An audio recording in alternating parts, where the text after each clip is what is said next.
Today, I'm talking to the polar bear who took his climate change fight to Wall Street. You won't want to miss this.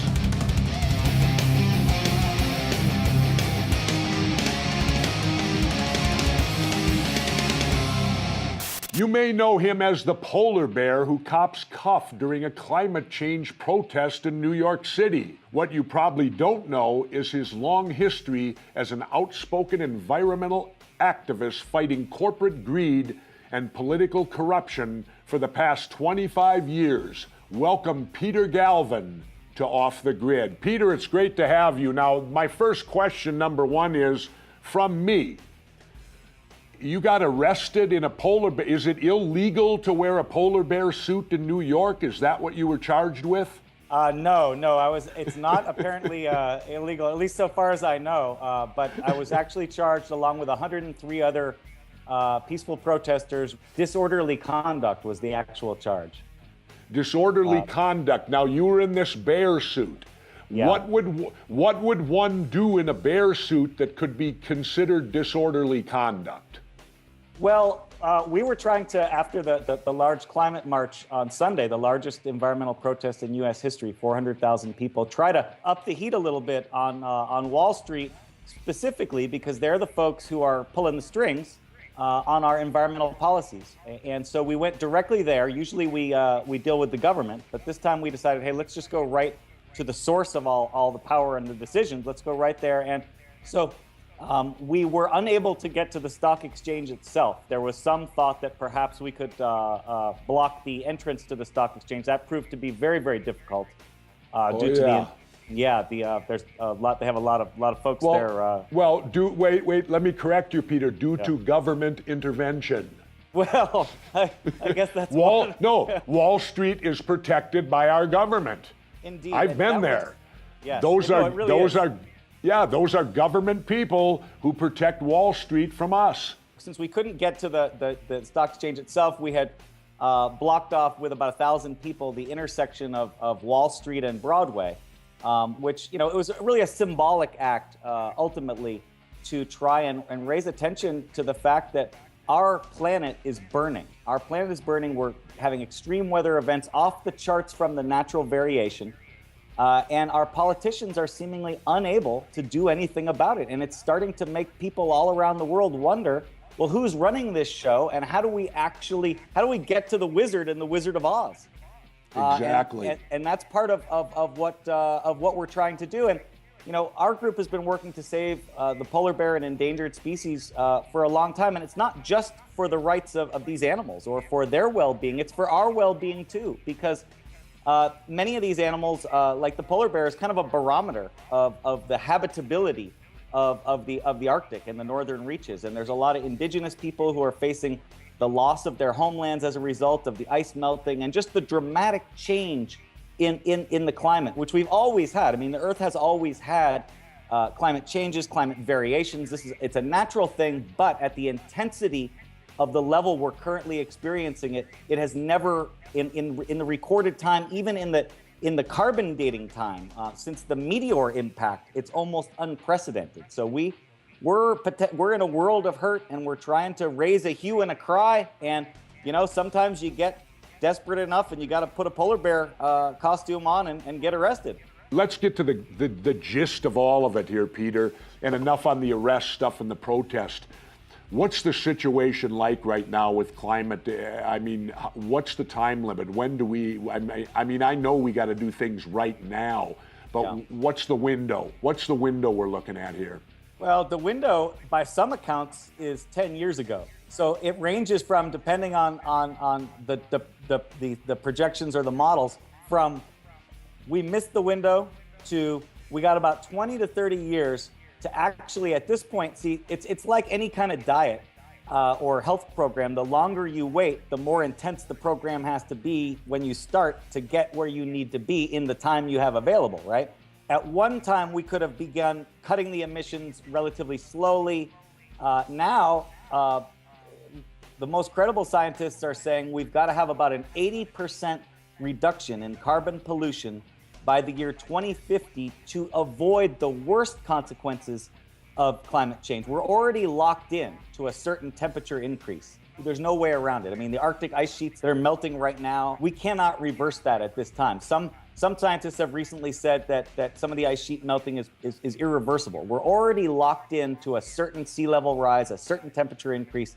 The key at this point is, can we limit it to something within the range of human tolerance, basically? What will the damage be at the end? When the check comes at the end, how bad is it going to be? And that's really what we're dealing with now.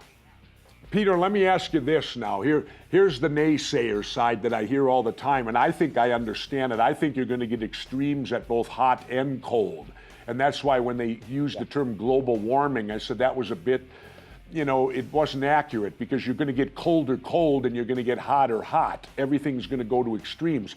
But you do hear this, and where I live in the States, in Minnesota, especially last year, we had like the coldest winter in Minnesota history last year. The month of January, it never even got above zero. They said that the actual polar cap had moved over above Minnesota last year. So you'll get these people who say, oh, come on.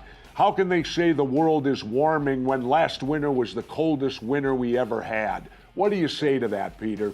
Well, and that's tough because these, there are natural variations in weather. It's very difficult to pin one weather event on one specific thing. But when you look at the totality of it, the totality of the unusual weather events, the extreme storms, the drought, what we're looking at is basically a scientific consensus that global climate change, global climate chaos is maybe a better word for it. Excuse me. And there was a lot of debate over what should we call this phenomenon? People debated global warming, global climate change. Climate change is more accurate. It doesn't sound as scary to people, frankly. Climate change, well, everything changes. Well, everything does change, but when you've evolved, let's say you're a polar bear or you're a plant and you've evolved, or a bird, for millions of years in a very tight band of weather patterns. Even when the last ice age came, you had a fairly long period of time, 10,000 years, 5,000 years. Animals and humans, we can adapt pretty well, but when things come in such fast time that we're just not able to address the time scale of the change, that's what we're facing now. So we have this time scale issue, which is the human life is very, very short compared to the planet's life, compared to geologic time, to the time frame upon which these events are occurring. And so, it's like someone who drinks, 20 vodka tonics a day and is still doing good after 30 years. And they say, hey, well, all this evidence that alcohol must be bad for you at high levels has to be bunk, because here I am. But it doesn't really work that way. Yeah. Now let's go to nitty gritty here.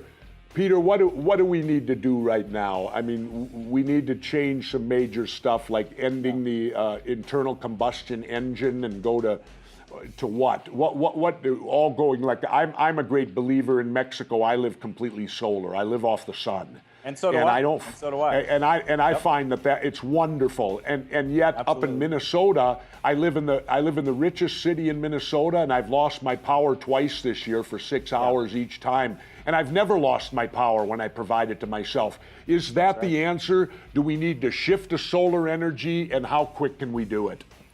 Well, we do, and rooftop solar, distributed solar is the best, because now you're no longer in a relationship either with the power company if you're completely off the grid, which I know people who have just disconnected, or you're feeding power back into their grid and they're sending you a small amount of money, or you're zeroing it out at the end of the year. Really what we're talking about is energy independence at every possible level. Cities creating their own utilities and saying, hey, you know what? We can produce this ourselves, and we're going to invest that money in ourselves. Peter, one of the things I've advocated for, I think that every new build and construction should require solar. That at least they put up the mechanism where it can be used, and you're required to put so many solar panels on every new build of a home in this country.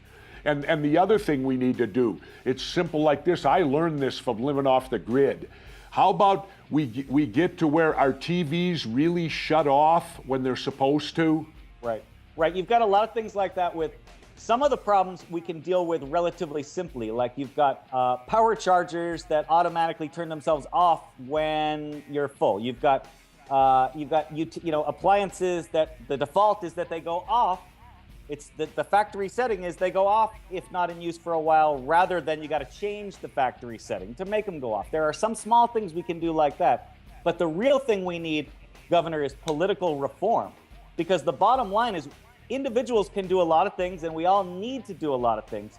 But until our political system changes the way our economy is geared towards the fossil fuel and extractive industries, all of this is going to be sort of window dressing. The bottom line is we can shave off several percentage points of the carbon emissions just by personal responsibility, and we need to. But the bottom line is we're not going to get where we need to go without major political reform. And right now, the Republicans are basically saying global warming doesn't exist. The Democrats are saying it does exist, and elect us again, we'll try and help resolve the problem. But at the end of the day, neither party, well, one doesn't believe it's occurring. The other one can't seem to deliver and doesn't seem to be willing to actually take the difficult steps necessary. And there will be some backlash to make it happen. So, Peter, let me ask you this question. If I run as an independent, not belonging to either of these parties for president in 2016, can I count on your support?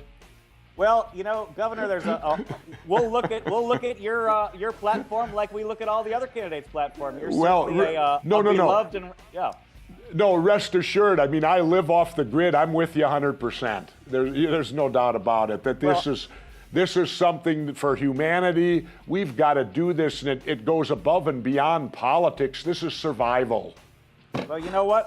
The more I think about things in terms of the political system, I'm looking at what we need is someone to get in there and knock some heads around, and let's see who the contenders are. Let's see who's in training.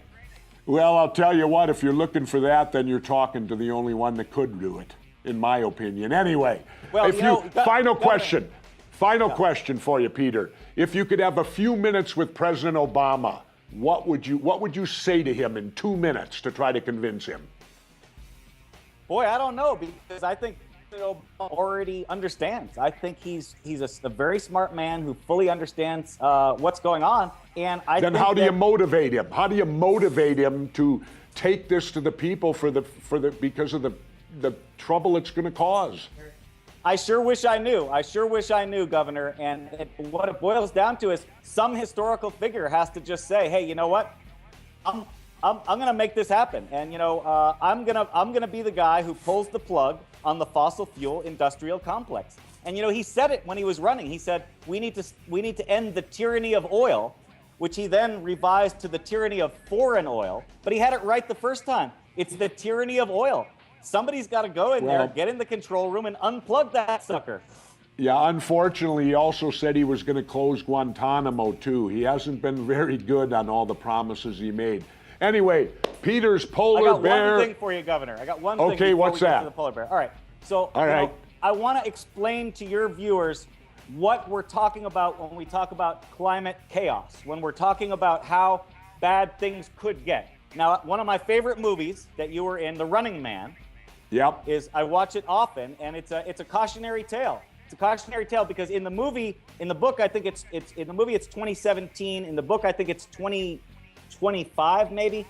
It's not going to happen that soon. Maybe we're looking at 2060, 2070. But you look at the water shortages, the food shortages. You look at the chaos and the social upheaval that will be created if we don't get our act together. And we're talking about that scene with Ben Richards, the butcher of Bakersfield, with the food riot in progress. I mean, this is the level it could get to. We don't have to go down that route. And let's keep The Running Man as one of the greatest movies ever made, but not actually watch it in reality. You know that it was written by Stephen King, right? Stephen King, correct? Yes. Yeah, a lot of people don't know that. He wrote under the pseudonym of Richard Bachman. He wrote these short stories. But yeah, Stephen King wrote The Running Man. And in all due respect to Stephen, I don't think nobody would want to live under the Stephen King's imagination. Yeah, no doubt. Well, yes. I love him for entertainment, but I don't want him for reality. And no offense intended to Stephen, he's phenomenal. But I don't want to live a reality under his imagination. I agree.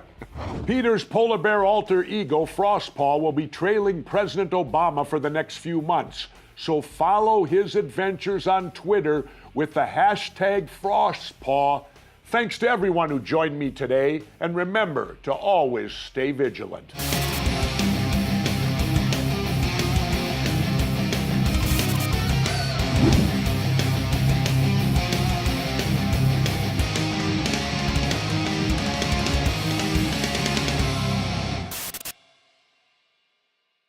Was actually charged along with 103 other peaceful protesters. Disorderly conduct was the actual charge. Disorderly conduct. Now, you were in this bear suit. Yeah. What would one do in a bear suit that could be considered disorderly conduct? Well, Cops cuffed during a climate change protest in New York City. What you probably don't know is his long history as an outspoken environmental activist fighting corporate greed and political corruption for the past 25 years. Welcome, Peter Galvin, to Off the Grid. Peter, it's great to have you. Now, my first question, number one, is from me. You got arrested in a polar bear. Is it illegal to wear a polar bear suit in New York? Is that what you were charged with? No. It's not apparently illegal, at least so far as I know. But I was. Today, I'm talking to the polar bear who took his climate change fight to Wall Street. You won't want to miss this.